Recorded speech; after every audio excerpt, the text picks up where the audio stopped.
Hey y'all, I'm Dr. Lucretia Cook, but you can call me Dr. Lala. Welcome back to another episode of the Revolve Podcast. I'm so happy to have you with me here today. So, today we're going to talk about the 6 stages of grief and what navigating loss and finding meaning could look like for you. So, grief is one of life's deepest emotions, right? It shapes how we feel and how we grow and how we move forward with life. Is so much more than just a feeling of sadness, right? So much more than that. And oftentimes when we think about grief and loss, that's generally what we think about. It's just that I was sad. But the reality is, grief is a process. And it's not just a linear process, right? So today we commonly say there are 6 phases of grief that we'll get into as we move forward. But you have these phases 1, 2, 3, 4, 5, 6, and then it's done and it's over. But unfortunately, that's not how it works.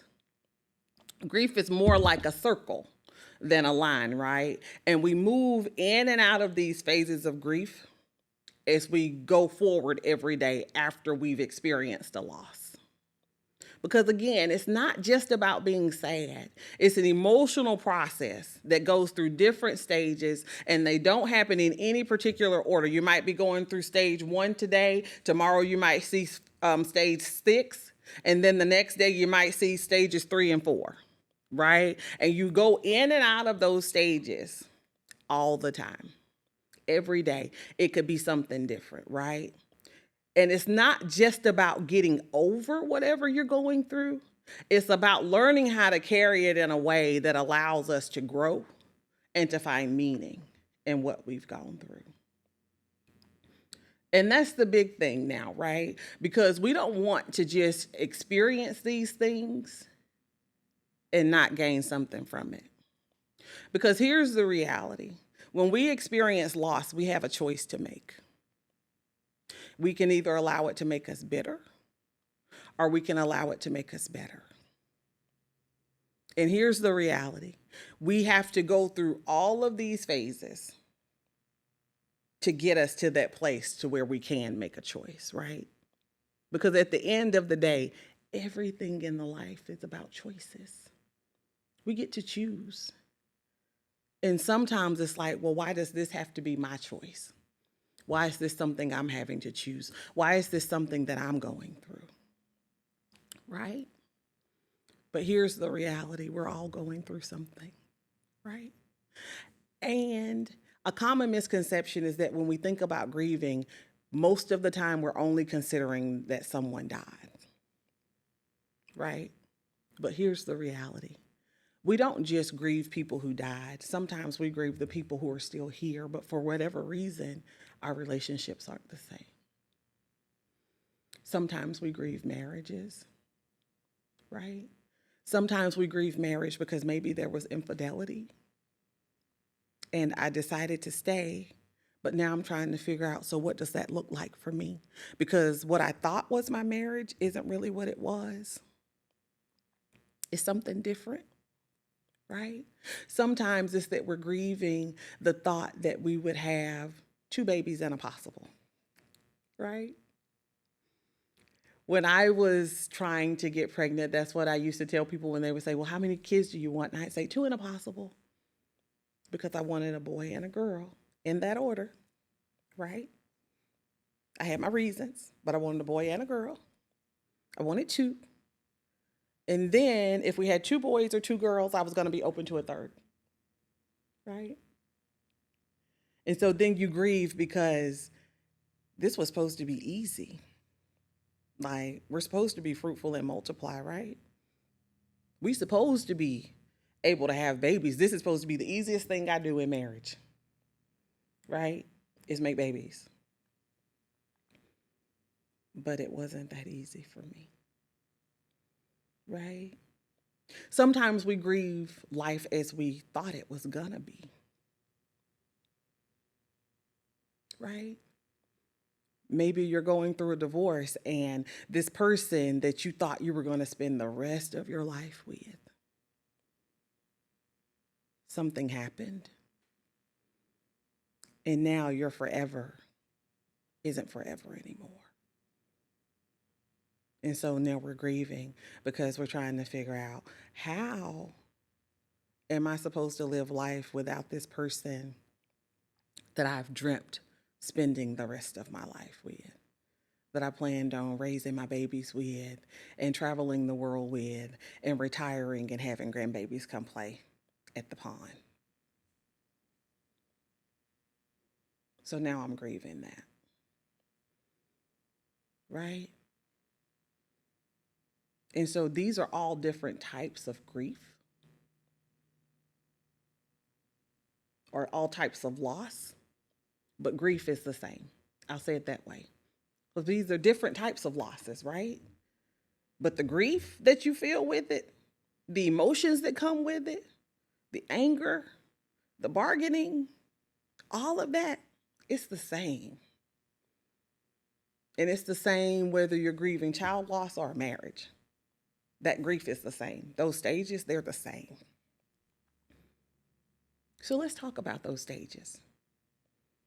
So one of the stages of grief is denial. That's when we say, this cannot be happening to me. It can't. This isn't what my life is supposed to be. It wasn't supposed to be this hard for me to have babies. My dad wasn't supposed to be killed by a driver under the influence of drugs. Like, this can't be happening. But denial is our body's way of protecting us from overwhelming pain, right? It's a natural defense mechanism. It's the way our bodies protect us. It's the way our minds protect us. Because in moments of deep grief, it's easy to become detached or unable to process reality. I remember when my dad died, and he and mommy were in the accident, and mommy was in the hospital, and the accident happened on a Wednesday. And then I was up from Wednesday until Saturday. Like, I couldn't sleep. I was up that entire time. And in that time, it was like, if I don't go to sleep, then I won't wake up and realize that this is my reality, right? Like, this is supposed to be a bad dream. This is supposed to be a bad dream. So what happens if I sleep and then I wake up and I realize my daddy really did die in that accident? And mommy really is unconscious. Mommy really is in a coma. And they're telling us that they don't know if she'll make it through the weekend. Right? That's what denial looks like. When our minds take us to this space of where this didn't really happen. And in the back of our minds, we know it did, but we're not ready to admit it yet. Right? And then another phase of grief is anger. When we say, why did this happen to me? Why did this happen to us? And it's not that you want bad things to happen to other people, because here's the reality, bad things happen. But why did we have to experience this bad thing, right? And anger happens when the pain that you're having becomes real, right? Now you're not denying that it happened. Oh, it happened, and I'm mad, right? And I can remember having those moments of anger when the accident happened, because we were on the highway where the accident happened. And so my dad was still in the car. At this point, mommy's been taken to UAB, and we realized that the gentleman who had caused the accident was standing on side the road with us. Now, daddy died. And at that point, we didn't know what was going on with mommy. They had taken her to UAB, But he's standing on side of the road with us without a scratch.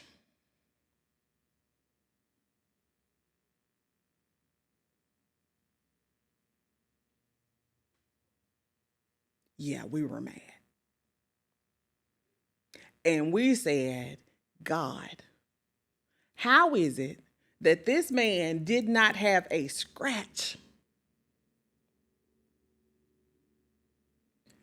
But daddy's still in that car and mommy's en route to UAB. I'm angry. And then, as believers, we're often taught that you don't get angry with God. How dare you question him about his will in our lives? How dare you? But here's the reality. God is fully God and fully man, right? So if we can believe that he's fully God and fully man, don't you think he understands the anger that we had in that moment? And wouldn't it be feasible that we could give ourselves the grace that he so graciously gives us in those moments? Because he understands, right?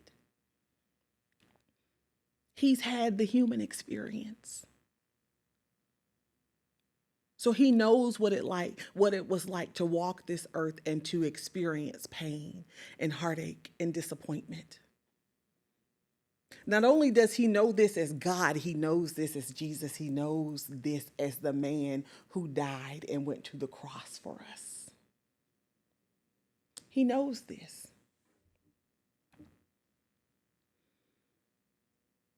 And the reality is we can only start to heal when we allow ourselves to feel how we feel. Right?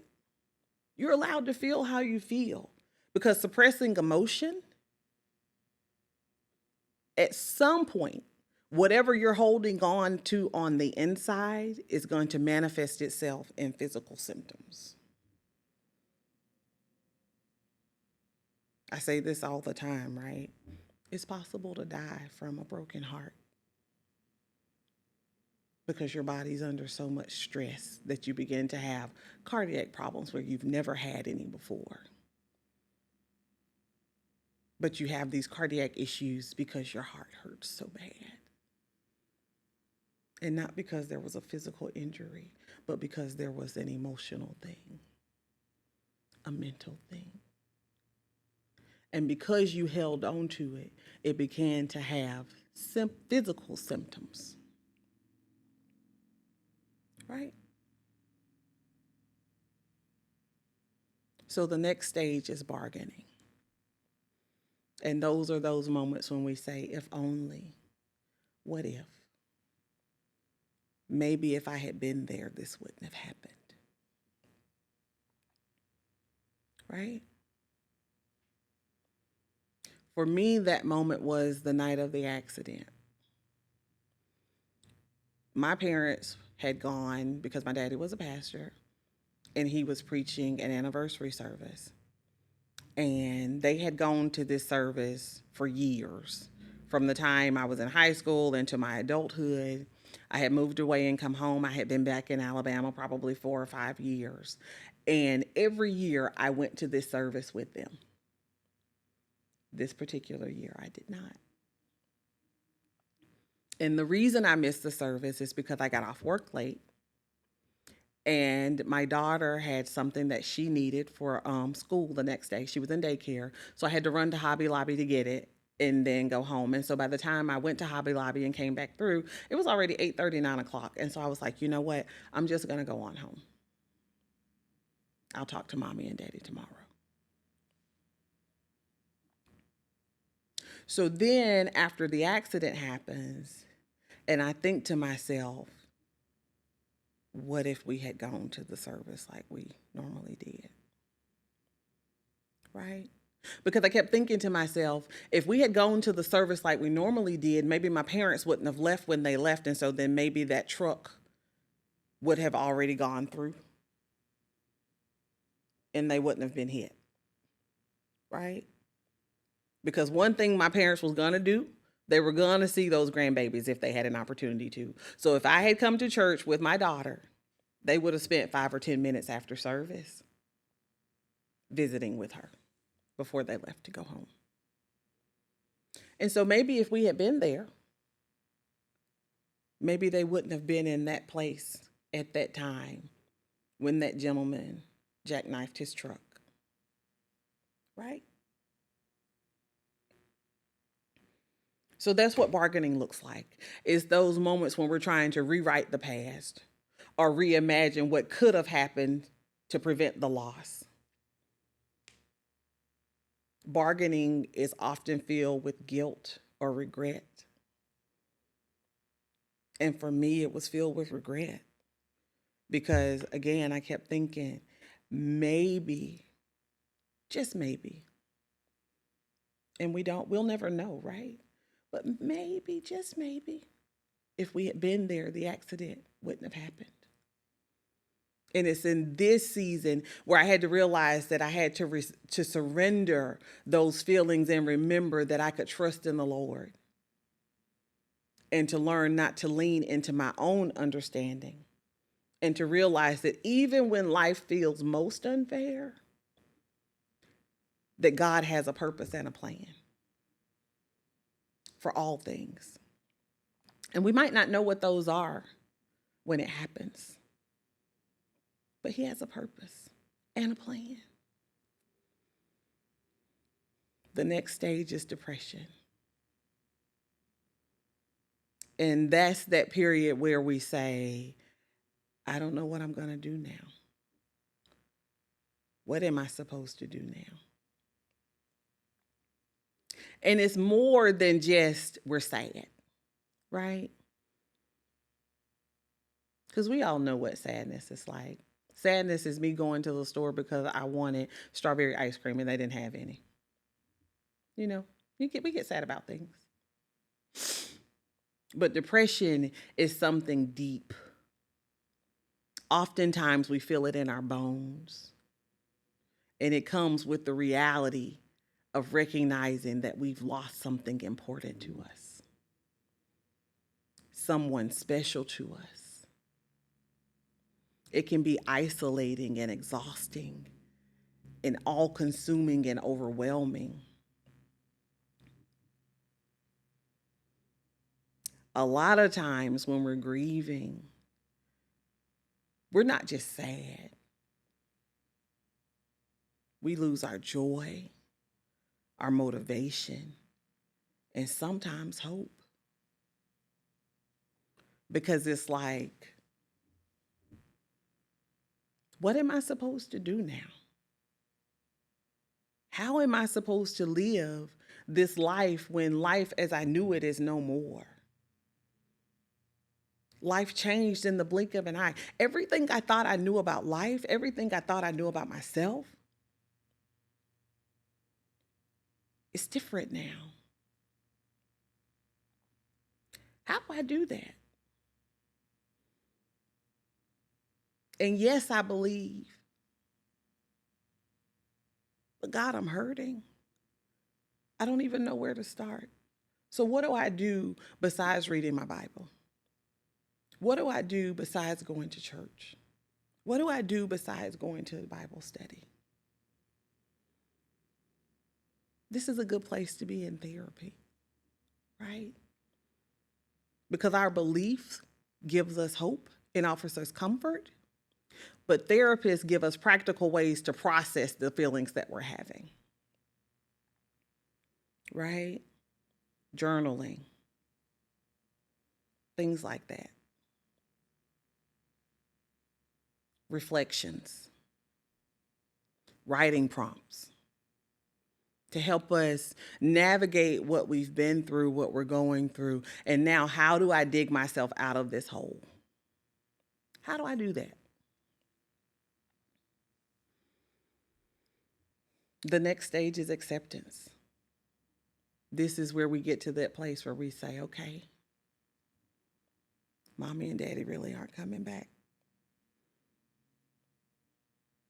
Because I've been telling myself that it's just like they were at a convention or something and they'll be home in a couple weeks.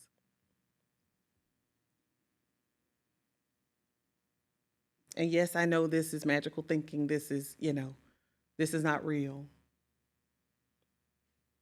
But this is what I've told myself to cope. But now I realize they're not coming back. This is my new reality.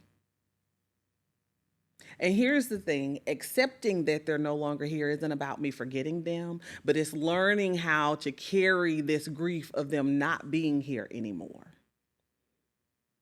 and still being able to heal while I carry that grief. Right? How do I allow God to bring beauty from this pain that I have? How do I intertwine my loss with finding ways to honor them? Right?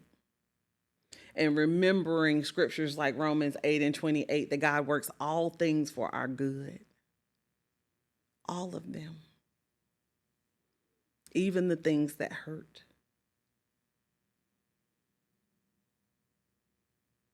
That there is still potential. There's still purpose. There is still joy. Even after this thing hurt. That it can still work for my good. And then the final stage is finding meaning. How do I transform this pain that I have into purpose? How do we get something beautiful from this thing that we're going through? Right? How can this become something greater than just this thing that hurt me? And it looks different for different people, right? For instance, with my siblings, I'm the oldest of 4. When my dad passed away, we established a memorial scholarship. So we give a scholarship to students at the 2 high schools where he assisted, where he coached at one, and he was a ball parent at the other. But we have a scholarship that we give to student athletes in his honor. And then when mommy died, we did the same thing. So there's a career scholarship, a career ready scholarship, and a college ready scholarship. And that's what we did in memory of them. Because my parents were believers. Again, my daddy was a pastor. My mom was, a pastor's wife, a missionary. And they loved athletics. They believed in ministry and sports. Those were their things. Either they were at church or they were at a ball game. And that's how we chose to honor them. By helping a student who was hoping to pursue higher education, by giving them a scholarship in their honor. So that's how we found meaning. And then on a personal level, that's how the Revolve podcast came to be. Because I didn't want my life experiences to be in vain. I wanted people to know that we don't have to be the sum of our experiences, right? Because again, we have choices to make. I had a choice. Either I could become better or I could become bitter. I chose better. And the Revolve podcast is a part of that. So then how do we navigate grief intentionally? By leaning on our faith and therapy. Because faith, again, gives us hope. And it reminds us that we're never alone. Therapy allows us to process our emotions. And being in community tells us that, again, we're not alone. Not only do we have our Heavenly Father, but we have people who are here in the natural with us to help us walk this journey, right? And when we do all of these things together, we're able to create a foundation to live this new normal that we have now, right? Because it's doable. And there may be a day you may be watching this right now and thinking, it's never going to get better. But I'm telling you, I'm a living witness. It gets better. But sometimes we have to do the work to get better.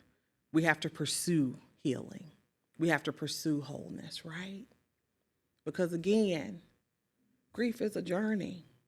It doesn't have to be your final destination, right? You healing isn't about forgetting. the things that you've lost, but about transforming and allowing this pain that you have from your loss to become something beautiful, right? Your pain has purpose. It has purpose. And you can get through this. And joy is just around the corner. So thank you for sharing this space with me today. Because I know sometimes grief feels like an ending, but it doesn't have to be. It can be an invitation to a new chapter, to transformation. It's not about erasing what you've lost, but embracing meaning and choosing renewal and trusting that joy is just around the corner. So until next time, keep choosing healing and keep choosing joy. I love y'all. Bye.